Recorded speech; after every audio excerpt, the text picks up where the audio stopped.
Hi, my Zehoovians. You know that we're having some really tough times at the moment, and unfortunately we have to press pause on Zehoo at the moment too.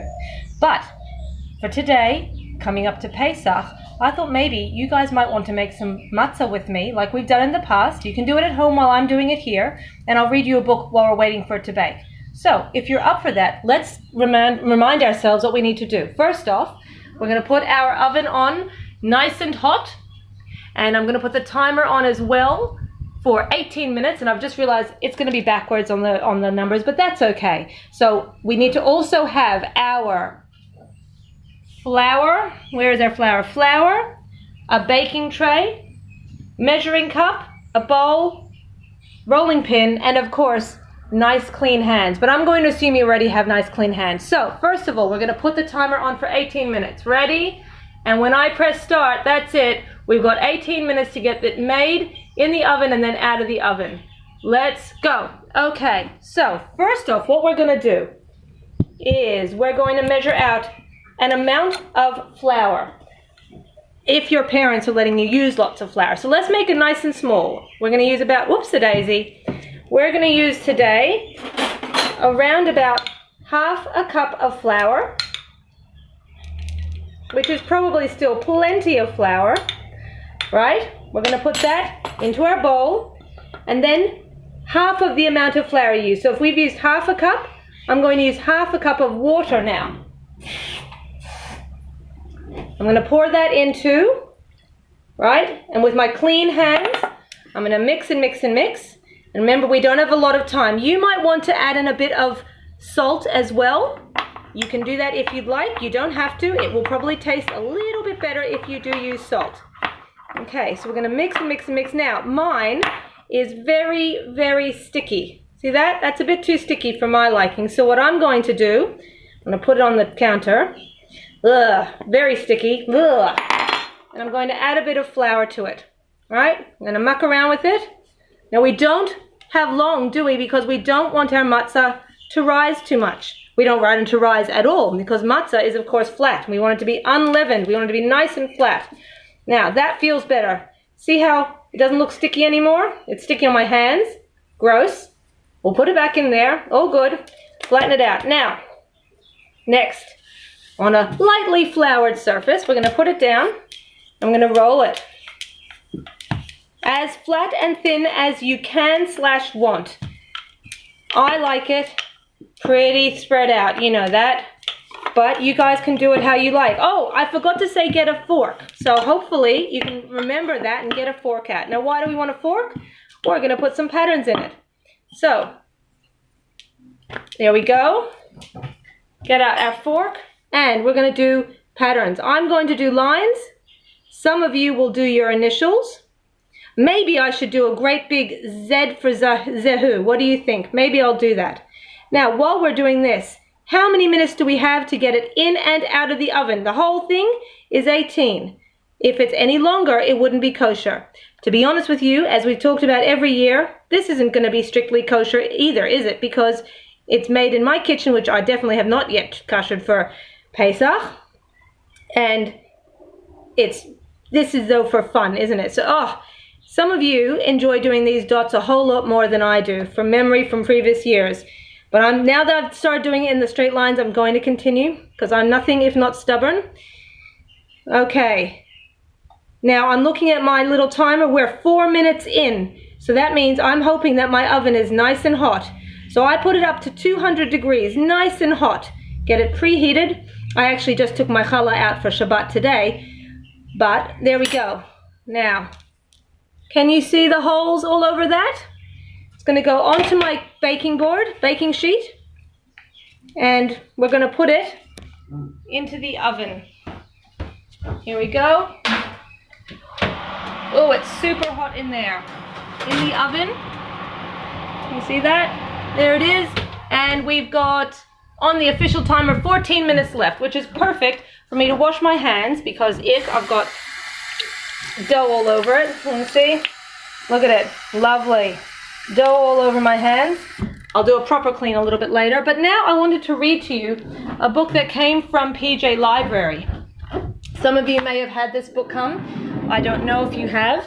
And Some of you may not, and we'll do it here. There we go. But this way, we can still have our book together. It's called Exodus, which is back to front for you guys, sorry, but the pictures will work fine. By Brian Wildsmith, and it's Exodus to do with the exodus of the Jews from Egypt. So, Moses grew up as an Egyptian prince, surrounded by the riches of Egypt. But he never forgot that he was a Hebrew, and he hated the cruel way his people were treated. One day he saw an Egyptian guard whipping a Hebrew slave. Moses was so angry that he leapt at the guard and killed him with his bare hands. You see that happening there? Leapt at the guard and killed him. Now, if we were all together, I'd be asking you how that makes you feel that Moses did that, and whether you think that'll have any effect on him later on. We shall see. One day, while Moses was looking after his flock in Midian, God appeared to him as a fire blazing out from a bush. Although the bush was on fire, it was not burned up.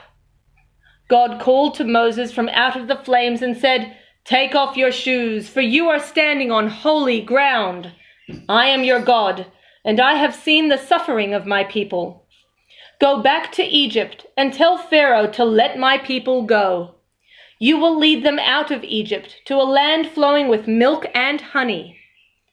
Then God spoke to Moses' brother, Aaron, in Egypt and said, "Your brother is coming home. Go and meet him."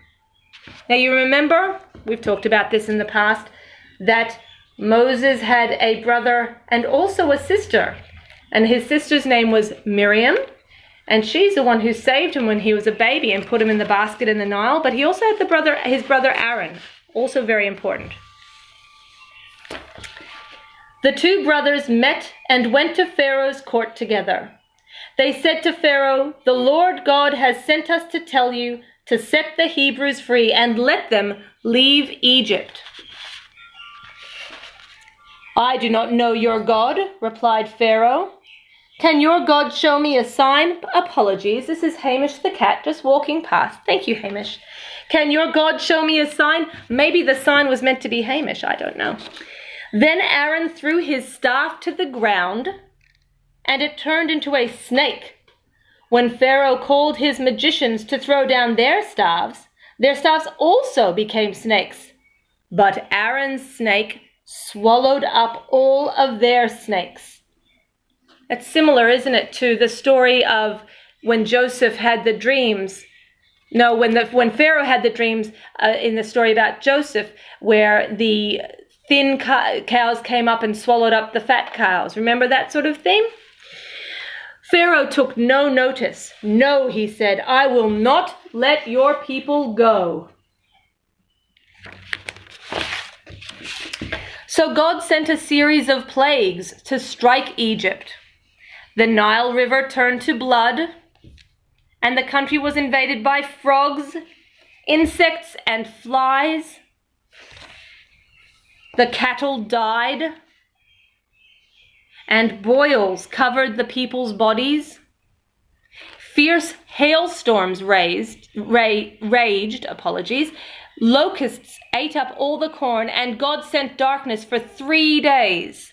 Still, Pharaoh would not let the Hebrews go. Finally, God said to Moses, "Tonight, the eldest son of each family in the land will die, but you and your people will be safe if you do as I command." So each Hebrew family killed a lamb and painted its blood on their doorposts. You see that? As a sign.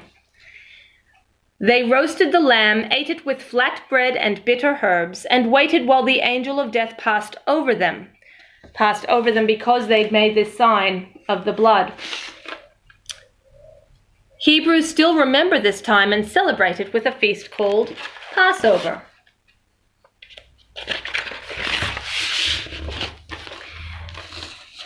A great cry rose up from the Egyptians, a cry of grief for their dead sons.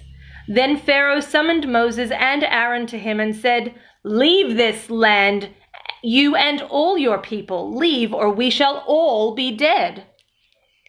The Hebrews left Egypt that night, more than 600,000 men, together with women and children and their flocks and cattle. Moses led the way, and a young boy named Joshua walked by his side. Sort of surprising in a way to read this, isn't it, when you think that as slaves they still had flocks and cattle of their own?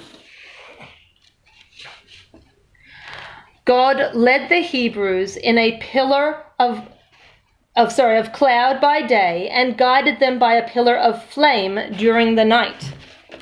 So God's been in a burning bush, and again, here we go, the flame and cloud.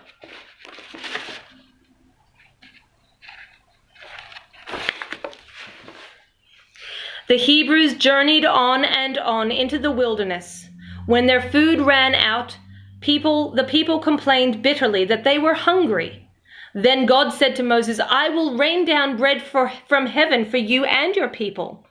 Some of you will remember what that's called. Feel free to yell it out and I'll give you a thumbs up. The next day in the early morning, God covered the ground with food, and it was called manna. It was white and tasted of honey, and Moses called it, manna. All the time that the Hebrews were in the desert, God gave them manna to eat.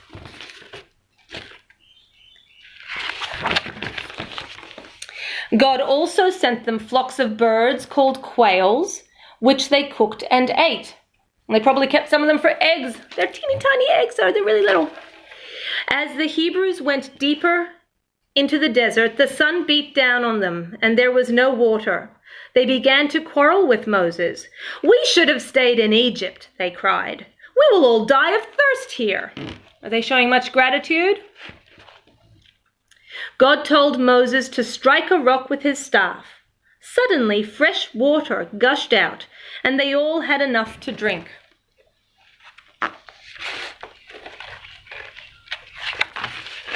After walking for 3 months, the Hebrews came to the foot of Mount Sinai. There God called out for Moses to come to meet him. So Moses went up to the top of the mountain amid thunder and lightning, flames of fire, and the blast of trumpets. Then God gave Moses the 10 Commandments, written on 2 tablets of stone. These laws told the people how they should live. If we were at shul now, we'd be probably going around to see all the different depictions of the 10 Commandments. Moses stayed on the mountain for so long that the people grew angry and impatient. They shouted at Aaron, "What happened to Moses? Where is his God now? Make us another God, a God that we can see." They were struggling without being able to see a God, a representation of God. So Aaron collected their golden jewelry, melted it down, and made them a golden calf. Where's a picture of that? There it is, a golden calf. When Moses returned, the people were dancing and worshiping the golden calf. Moses was so angry that he broke the tablets God had given him and destroyed the golden calf. Cranky.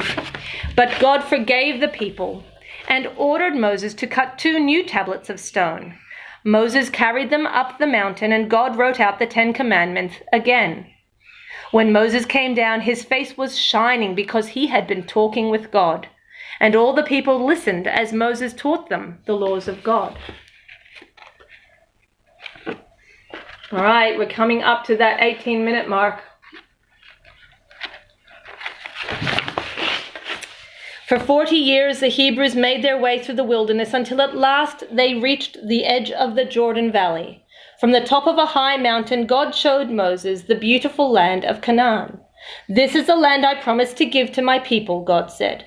"I have let you see it from a distance, but you shall not enter it." And there Moses died. His people buried him in a peaceful valley, and they wept for him for 30 days. Why could he not visit it? Why was he not allowed in? Remember right at the beginning where he killed the man? The Egyptian who was beating the slave? Unfortunately, this was what happened. Then Joshua, who had first followed Moses when he was a boy, took his place and led the Hebrews into the promised land. After all their wanderings and struggles, they were a free people at last. They had finally come home. All right. I hope you enjoyed that. That was from PJ Library. For those of you who haven't had a book for a while, that maybe you've received that one. So let's have a look now to see how that matzah of ours is going. There are my chalot from today, but let's see how our matzah is. Looking good. And let's see, we are going to finish with 3 minutes and 33 seconds left. So here's our matzah. It's still a bit soft, but it's cooked enough. And I'm going to rip some off in just a sec if I don't burn my fingers in the process. Hang on, sorry everyone. This will get better as I'm more used to doing these things. Ow. So let's see. Here's the matzah, and I'm going to try it, and I hope you guys try yours. Hot, hot, hot. We're going to say, Baruch atah Adonai, Eloheinu melech haolam, hamotzi lechem min haaretz. Don't eat yours this quickly out of the oven, please. You'll burn yourself, but I'm going to try some. Pretty good. If we were at shul, we'd be putting chocolate spread on it, or jam. I'm going to have it plain. Well, I miss you guys. I'm looking forward to seeing you guys. Send me messages via mom and dad. Let me know what you'd like to see. I don't have all the books from shul yet, but I'm going to make sure I've got plenty so I can read them to you.